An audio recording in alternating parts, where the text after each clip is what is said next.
Nazaine sengo ya koyeba ete bozali ebele liboso ya ba poste téléviseur na bino pona kolanda émission ezui na yango bandeko balandi ya émission ezui na pesi bino mbote bisika nyoso ezwa mibino petika ete kimi ya nzambe tata eingela o mabota mabino pasi pe na République démocratique du Congo pamba te maima koleka na ye ekolo abiso to koyeba lisusu te bosolo ezali wapi pelo kote ezali wapi pamba te na nzela ya singa bozali bobele koyoka makambo lolenge ezali koleka na ngambo ya gouvernement na ngambo ya opposition pe na ngambo ya ba rebelle.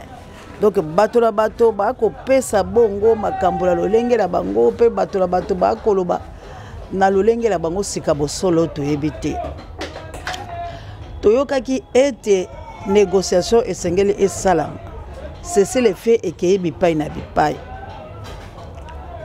toyoki lisusu ete tata mokonzi mo ekolo mona mboka Félix Antoine Tshilombo akenaki bongo komo tambola pona koluka lolenge kani bakopesa kimia tango mosu na ngambo la bango balingaki ete bakondane ndenge bango babandaki koloba ete bakondane Kagame kasi bali kotala te ete Kagame azali bongo na ba partenaire bayike na mikili ya bapaya lokwa ba France ba États-Unis wana banini bango banso ba Angleterre ba Allemagne ba mboka miyike bazali bongo na sima na epamba te bango bazali bongo komozwa ba wolo ya biso bazali bongo kozwa ba minerai ba biso na nzela ya Kagame moto boka ko sanctionner Kagame lelo azali te soki balinga ko sanctionner Kagame me Kagame akosala makambo oyo te bandeko na ngai esengeli totala kapeli kambo na ntango pe tolo bakape bosolo kasi lelo ezali su kondongo la koyeba te élection moko lingi kosalama ezali nini ezali kosalama po ete ngambo la ngambo ya pouvoir to pe bayiba opposition o bazali kati la pouvoir po ba opposant o bazali ko se poser la régime oyo soki ba meki ba okanga bango ba rendre bango faible pour la intimidation pour la koloba pour la kosala boy bango pe balobi to benda la koni pe totala likamu ya likoleka mais opposition o ezali na kati ya pouvoir mikolo oto ali koyeba te basangisa donc bosangani to koyeba te eloko nini ekoleka na mboka la biso mikolo mileki babelaki négociation bato baso bandimaki mwana mboka Félix Antoine Tshilombo memba tulangamba négociation bilo bolingi négociation te nakolo bala bango to sola balingi te nakolo bala bango to sabwe balingi te bango baso pe balobi te to nzima po ete likambo ya mboka bala mboka bako kufa mingi kasi lelo bolanda na yebisaki bino eske makambo ezali malamu toyoka nano to bizwi pe bandeko bazali koloba likambo oyo ya mboka tolanda. Pour faire l'offensive contre le M23 dans l'est du Congo, le gouvernement congolais s'apprête à acheter 3 drones d'attaque de fabrication chinoise. Ce sont des Wing Long 2 et 3 construits en Chine par le concurrent de CH4. Ces terribles drones de reconnaissance et d'attaque peuvent porter 12 bombes ou missiles à guidage laser, opérer depuis 10 km dans l'air, 10 000 mètres d'altitude, agir sur plus de 1500 km à 10 000 km de distance. Ils peuvent donc décoller de Ndjili et frapper à Goma ou Bukavu après 4 heures de vol. Rester en activité pendant 40 heures. Les armes et bombes qu'on peut installer sur ces drones que Kinshasa va déployer à l'Est sont bombes guidées Luoyang FT, FT7, FT9, FT10, bombes guidées Luoyang LS6 de 50 à 250 kg, missiles RR, missiles anti-tank, anti-char de combat, missiles air-sol classique CM 50 kg, missiles air-surface Norinco Blue Arrow LG7, missiles air-surface Blue Arrow. Kinshasa prépare donc très sérieusement la reprise de la guerre avec une force de frappe plus létale qu'avant afin de reprendre les zones sous le M23. Le M23 savait déjà détruire et brouiller le CH4, mais Kinshasa espère sûrement que ces nouveaux drones ne seront pas détruits par les rebelles, rapportent nos confrères d'Africa Intelligence.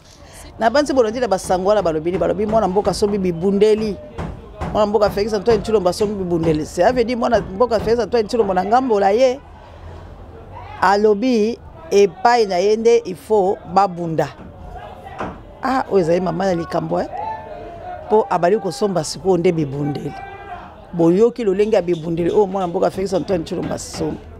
Mais na tango wana ezala bandeko na ye bafita kamera babaki makambo lolenge ekomi boye bayibi biso bamboka miyike. Esengeli yo odéclaré kaka guerre. Mwana mboka baki kodéclaré guerre te. Esengeli ba négocier. Bomoni na Kagame na Qatar baki ko négocier. Kasi makambo ngo masimbaki te. Yaki bobele ko kaba wolo la biso to ndimela batala bakoloba. Po ete esengelaki bango bazwa nde bisaleli pe bazwa biloko bya biso ekelekile komotikela bango. Kasi pona likambo litalaki boyokani pe asese le fait kuna basolaki yango te basolaki de makambo la bango privé ya komoteka biloko bya Kongo pe koteka Kongo. Pamba te soki pe basolaki makambo etali ku bakongo mani mais la banzi basombi su bibundeli te. Sikoyo ekomi na likambo keto négocier sikoyo tata mokonzi boyo kola biya ko négocier te pe tasombi bibundeli. Nani akobinisa biso soke oyo ya lolengo to koyeba te to kokita to komata likambo kasi ezali nini mwana mboka Félix Antoine Tshilombo alindela likambo mosusu na motola ye oyo ali kotambola malamu te la mboka oyo to pe akoyeba ndenge nini akosalesala ye te to koyeba siko po tomanyola yango te. Négociation bato baya na ngambo abinisi bango lokwa mayele azongisi bango wa na ko négocier te nga na sombi siko bibundeli siko bibundeli na bato basi bazwi bamboke belenda ko repousser bango.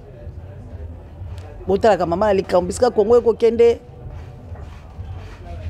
to koyeba te ngambo nini tokotambola papa Denis Wangai da koyeba te kipe pola te makambo makolekana kasi tokelanu bosangisami pe ya Jean-Marc Kabunde na ndekola ye Jekoko toyokalano ebandaki bondi. Vous voyez que Jekoko azaki pe candidat député national même Kolomoko a benga na téléphone le BCG. Yoza candidat député national. Ngapena za candidat député national. Et que ça la bien te. Ngana mi retiré. Ngana tikala na provincial. Yo zalawana tokende na campagne bisomi balé. Alors so tokende na campagne. Ngana no bien contrepartie. Ceux qui t'ont gagné. Ba siège belé na Kinshasa. Yo kozala gouverneur. Y avait la Kinshasa.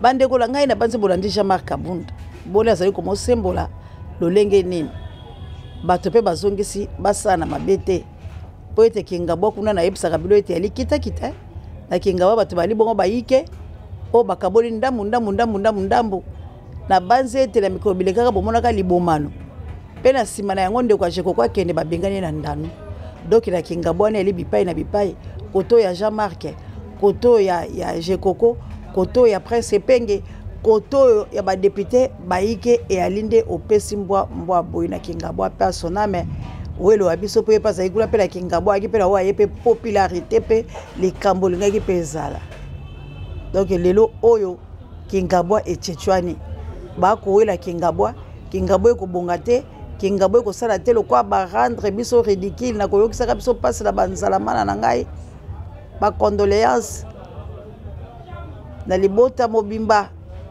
na liwa ya papa ekosala pasi kambi ya mapinga to koyeba ndenge toloba te nzambe moko ayebi akobunde tumba ya République démocratique du Congo kasi bayeba Congo mani bofungola miso pamba te to koloba makambo na tina yali bobele po ete to sensibiliser to conscientiser to mobiliser tout ça bon éveil patriotique pe to lo peuple congolais na bolema équipé pour la théorie elle passe bisika boye États-Unis d'Amérique yanga mo continent Angleterre la mboka la biso et ko sala bongo nde passe to ko kende wapi na lolenge ya makambo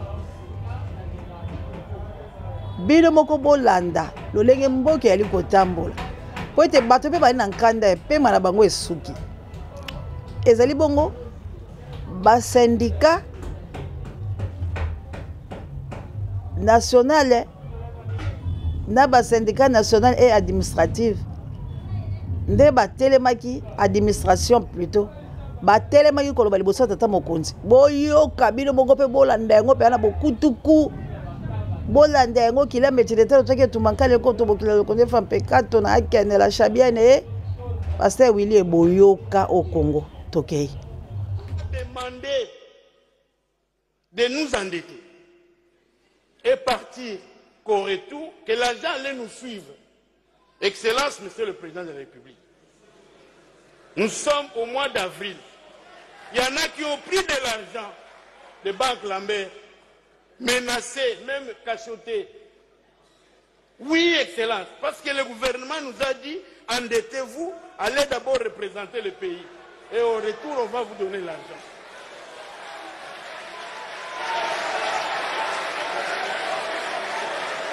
Excellence, aujourd'hui, nous sommes la veille d'une autre session internationale qui commence le 2 juin. Nous allons partir ou nous n'allons pas partir? C'est la question qui se pose. Parce qu'il y a un problème. Voilà, Excellence, nous allons clôturer ces mots pour dire, nous ne pouvons pas tout vous dire.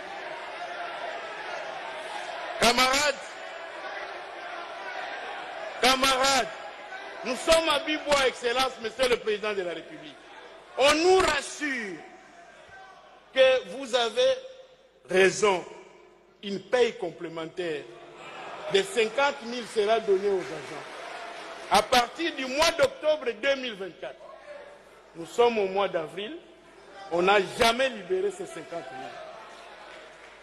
Alors, nous nous battons. Les délégués syndicaux, les fonctionnaires pensent que nous, responsables des syndicats, nous sommes corrompus. Pendant que c'est le gouvernement qui ne donne pas, ne réalise pas ses promesses. C'est là, Monsieur le Président de la République, chef de l'État, nous aurions souhaité que vous puissiez instruire le gouvernement. Même en procédure d'urgence, qu'on règle les 2 questions, parce que ça n'honore pas notre partenariat. Et nous attendons les salaires du mois d'avril. Le gouvernement nous avait promis, et il y a même un engagement signé, qu'au mois d'avril, l'huissier aura 130 $ payables au taux budgétaire. Nous attendons voir ça, Excellence. À tout dire, Excellence, nous restons fermes à notre dialogue social. Nous continuons à croire et nous pensons que votre haute autorité rappellera le gouvernement à l'ordre. Ce n'est pas bon, parce que si nous, demain, nous agissons comme eux, la paix sociale qui s'observe dans l'administration publique ne sera plus vécue.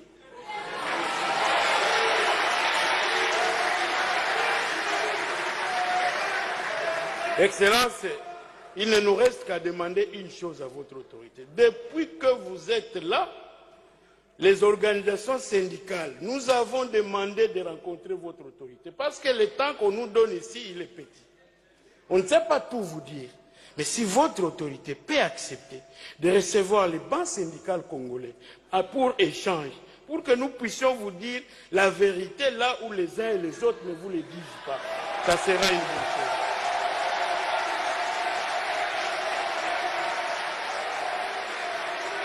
Excellence, Monsieur le Président de la République, telles sont les attentes des agents publics de l'État en particulier et de la masse laborieuse congolaise en général.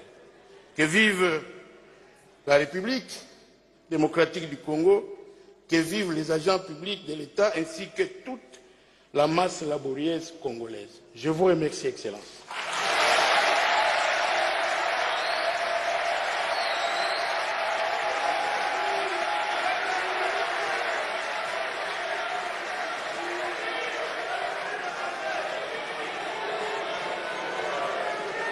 Nous invitons à présent Monsieur le coordonnateur de la cellule de la mise en œuvre. Pasi ba mama ya moto bojali bokozima makate ya salamu alaikum mama jawa pe ba mizima na ngobali bona South Africa la mboka ya Gilomping. Boko yoka Congo. Oyo Congo batindaka bato miso bayibokele bo defa mbongo. Peto ko kofuta bilo moko pe bolandi TV la liote. Oyo mboka nini? Ba mama missionnaire na plus 32 la mboka nitaba befo kuyo moto pe bakoka Lumumba. Ngio mngangu lao. Ya solo tolo bala Congo penza ya biso yango yo. Oyo Congo oyo mboka nini otokomi na yango tala bilembo bya nzambe biali kolakisa na mboka oyo ya matoi mangongi babato boko kamo elubele yali koya nali koyebisa bino bilembo biso ezali koya nano esalama te makambo yali kosalama nano esalami te botala na bino moko la Sacré Cœur botalaka makambo esalamaki moko malobi la Sacré Cœur kambu ya tshela biso na yo.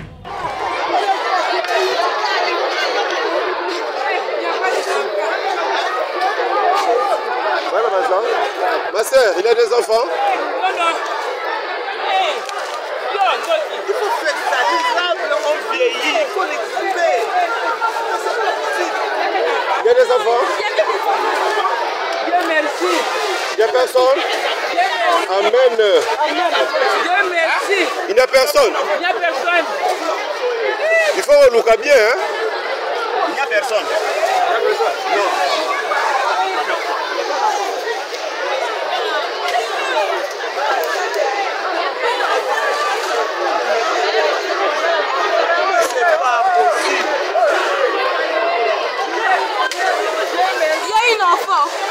Quel enfant?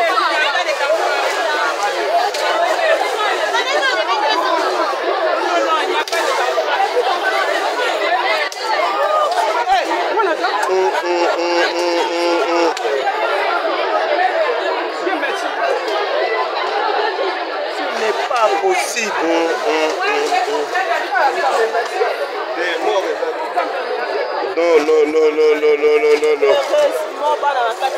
Maman. Il a mis déjà la C, hein?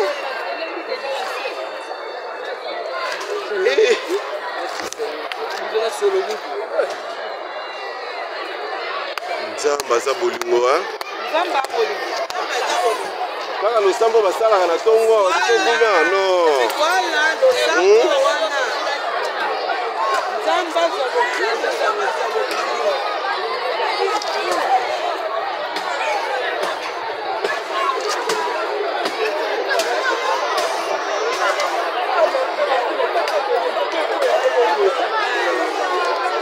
Bongo mwana na koneza nini? Ah? Ah?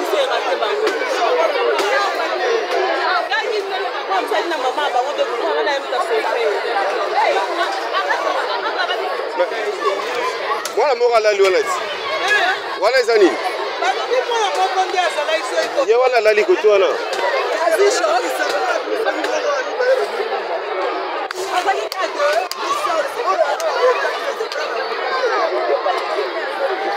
Kotala mwana wana. Kotala mwana. Mwana moko alali wana ti?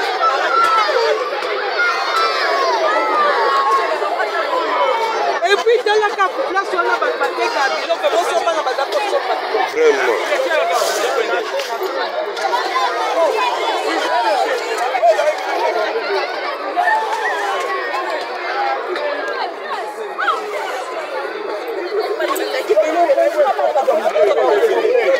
Allez les enfants partez, allez en classe. Partez en classe, allez-y. En classe, allez passez.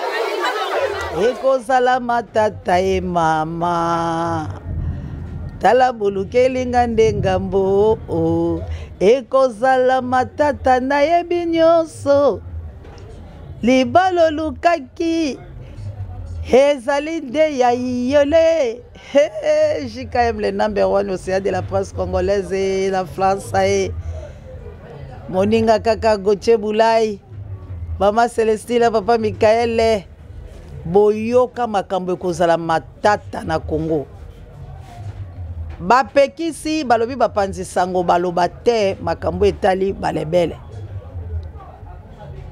bobukaka bobelo kuta pe Christelle Lusakola alobi ekoleka ngai te po RTNC euti kolakisa makambo ya balebele kasi yo bosembokangi RTNC te po na nini bolingi kaka bose sfandre biso bomonela biso ekoleka te boni ba journaliste bokomi ko limiter bango nyonso ya mabebe na Congo mopanzi sango azali libre ya koloba makambo nzengele kendenge ezali bino bosali ba numérique bosali makambo titi po bobumisa bosolo tozali kosala éveil patriotique oyo mpe tozali koloba mpe koinforme opinion na ntina ete bato baso batelema babundela mboka bazali kobomo barebele oyo bazali kobikisa te bazali kobomo bapemisi biso so bamoni makambo esimbi te ekokufa ngai nalandi mpe ya batuni Kabila awa eske maye oyo matali rébellion eske na Katanga makambo bakoloba lobi makambo ale ezali partout na bamboka nyonso ezaka la Katanga te. Cela veut dire bango pe bazali ko décider autrement. Esengeli to pomolo bango to belela. Esengeli biso to sombitila makanisi biso esika moko po ete to sauver nation to bimisa likambo ya ntina pe ya motuya. Tala bokei kokotsa polémique ti likambo ya balanga nzembo. Na likambo ete basala makambo ya malamu. Baloba makambo ya malamu na likambo litali Congo. Tala bango wana bakeinde kosalaka ba featuring ya bango na bango likambo ya ntina ekwei zebele siko bato nyonso babwaki misu ya koloba ete le 7 juin na concert ya Ferre tang mususu yango nde ekosbimisa makambo ya motuya pona nation bozali komona ndenge di bozali ko minimiser ekolo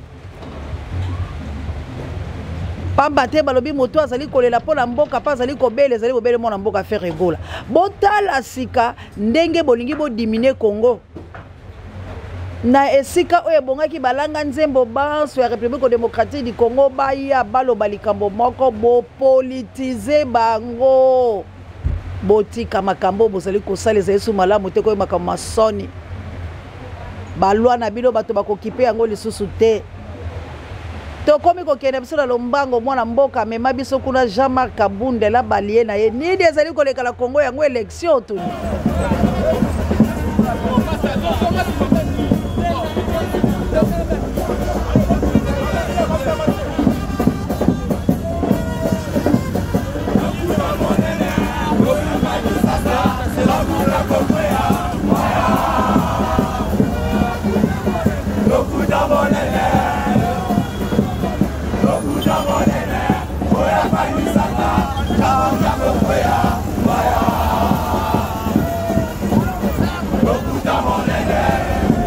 ya boki tamo mkeshe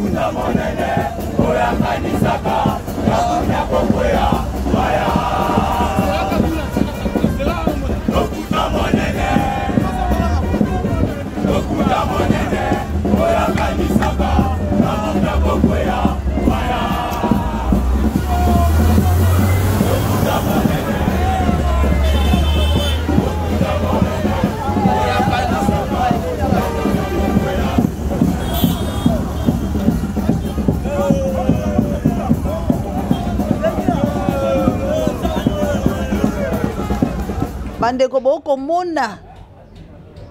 mona biloko bya nzambe makambo ekosama na mboko mokoso tokola mukaka te komo nkobiso sto dindi bato malamu babandi kobima nzambe babandi kobimisa bango oyo mabe tu batika ina kati po nzambe ali na kanda la makambo ezoleka la Congo alobi ngai na lingaki nakokisa makambo na ngai bamendele bazala bato meindu pe miindo bako mendele pe bo diriger nde monde pamba te ezali ekolo ya Congo nde ko diriger monde ekolo oyo pe bino bo renverser pensée na ngai likolo kaka ya malasi ya mona mboka Martin Fayulu Madidi pe lumbi solo me bino boenda ba mbongo bolia boyiba bosala makoma yike pe lelo oyo bino boboyi ngai nzambe na maloba na ngai nzambe ali na kanda kolakisa bino basimbisi ya lolenge soki boko yoka te ekozela bino nde mama na likambo bokulaka ikala ekozalaka mama na likambo pegi lomboto na point noir na sibo fo bishi bosekola bazavi boko benga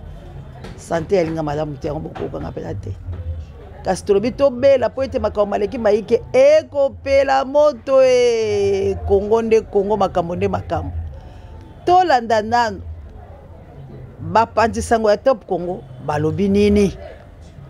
Justement, c'est parmi les questions.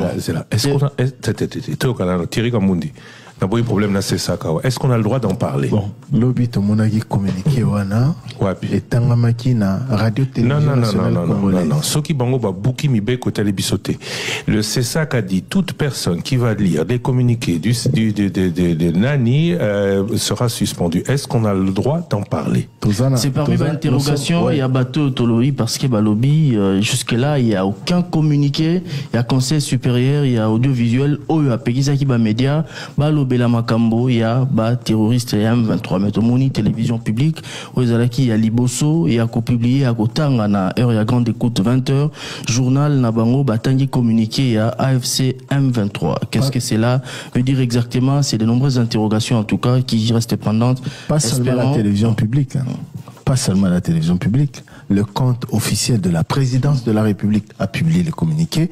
La nouvelle directrice de communication de la présidence de la République a publié le communiqué. Donc, voilà. On est déjà dans les chapitres et il y a ma réaction. Non, c'est là. On va réagir à quelque chose qu'on n'a pas le droit de parler. Non, je suis désolé. Toto Samibe Koyamboka, le CESAC nous a dit, c'est lui le régulateur, que celui, et il nous a cité nous en premier, attention. Et vous avez entendu les conséquences de tout ce que cela a fait pour notamment la personne que je suis et qui pourrait être la nouvelle cible de quelque chose, ceux qui ont fait quelque chose qui n'est pas... Il faut... Le lengue pesaki... Comment ça s'appelle avis, hein? Mitindo. Poto poba pe kisabiso to sa musala na biso ndenge longobani, le lengue il faut basa la poto traiter parce que là ça devient du n'importe quoi.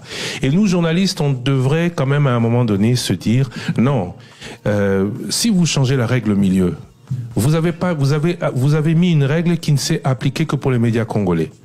Vous avez permis aux médias étrangers de pouvoir pour beaucoup capter auditeurs de biso parce que biso to sa qui on a droit il y a qu'au traiter certains dossiers T. Aujourd'hui, vous avez décidé de changer d'avis. Très bien. Prévenez-nous avant de le faire. Sinon, vous donnez encore la priorité ou la primeur aux médias d'État pour qui nous sommes tous censés avoir payé des impôts. L'entrepreneuriat privé, c'est quoi là-dedans? L'entrepreneuriat privé, c'est celui qui fait des efforts, qui ne reçoit pas les taxes et qui aime être traité à égal avec le public. Bopekisi privé. Après Bossalili public. Après Soussouto Landa.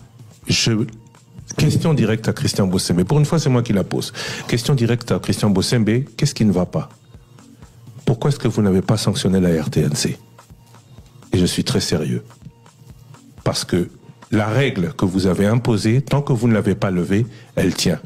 Et parce que, s'il vous plaît, osez, bien. Et parce que vous n'avez pas posé, même si je sais, c'est clairement établi que ça fait peut-être le bonheur de certains, et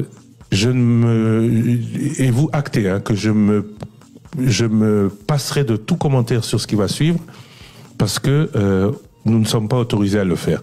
Donc, au cours de l'instant réseaux sociaux, mais question directe à Christian Bossembe, qu'est-ce qui se passe? Voilà. En tout cas, on doit laisser dans cette... Kasida IDPS, ezali bobele kopela moto, bolanda kuna kabuya poete IDPS elobi. Mwana mboka Félix Antoine Tshilombo kata likambo IDPS bosoko kati yango malamu te, tozali siko nde ko tchetchwana. Kasi nini kabuya lobaki? Batu baza koloba boye. Division ezana kati ya IDPS. Il faut mokonzi ya mboka kata makambo. Mais na pokwa ya lelo na koyebisa bino boye. Bokoki kosala babuzo bana bino te. Bokende kopakola mokonzi ya mboka salite wana na nzoto. Mokonzi aza ko mériter respect. Boza kolanda ngai.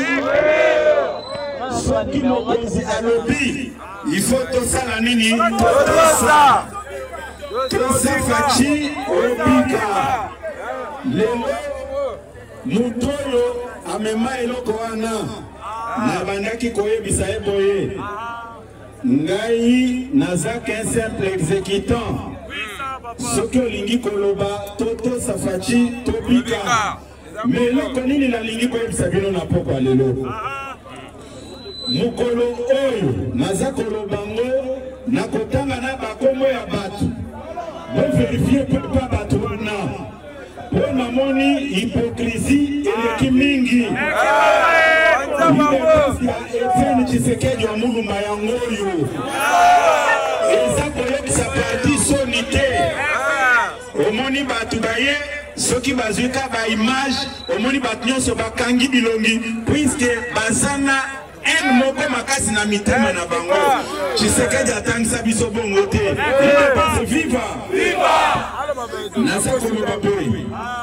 Mukolo oyo ba désordre oyo ezalaki créé de toutes pièces pour fragiliser mokonzi ya mboka. Oyo basalaki na Sainte-Anne. Bola nanga malamu. Puisque bino jeunesse nde bayaka kokosa. Tango makambo yango esalami na Sainte-Anne. Mokolo elandi mokonzi na biso ya intérieur. Fepem na biso ya intérieur. Abengi mokonzi ya mboka ndeko Jacquemaine Chabani. Atuni eboye. Makambo uti koleka na Sainte-Anne na koki ko intervenir yango ou bien tosala ndenge nini. Bona nanga malamu. Mokonzi ya parti ayanoli eboye.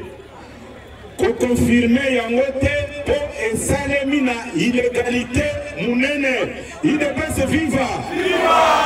Mais naza koloba boy. La première institution, le numéro 1 il y a IDPS. Azako s'adresser et panayo ministre oza kotana makambo ya pa parti politique ayebisio ke biloko wana esalemi na illégalité makasi kondima yango te. Après bino 8 mois bolobi ke non tozoze la chef de l'état akata makambo akokata lisusu likambo nene banani bazalaki IDPS viva! Viva! Nazakotangela bino oyo bakutanaki na mokonzi ya mboka. Awa nde bandeko tosukisi likambo ya Congo esengeli ngai na bilo tofungola miso. Mama missionnaire na plus 32 tofungola miso e catastrophe naturelle pe koyaka ka koyaka. Nalingaka bino mingi mwana mère de Brino na Autriche. Nzambe alekala kobatela bino.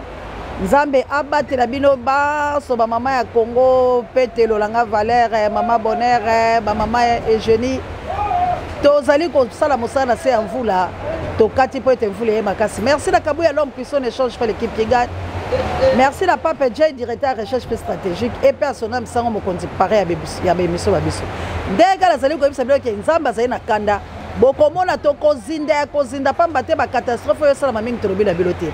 Kasi mwana oya moke oya 6 ans abungi na commune Ngaba dani ya zuye pebo partager be misobo like bo tia ba commentaire na motonyo so akomona ye aloba la patrouille la mort nous vaincrons papa le frère na maman Clarisse biso la biloto kutana na mikolo mizali ko ya équipe pour la terre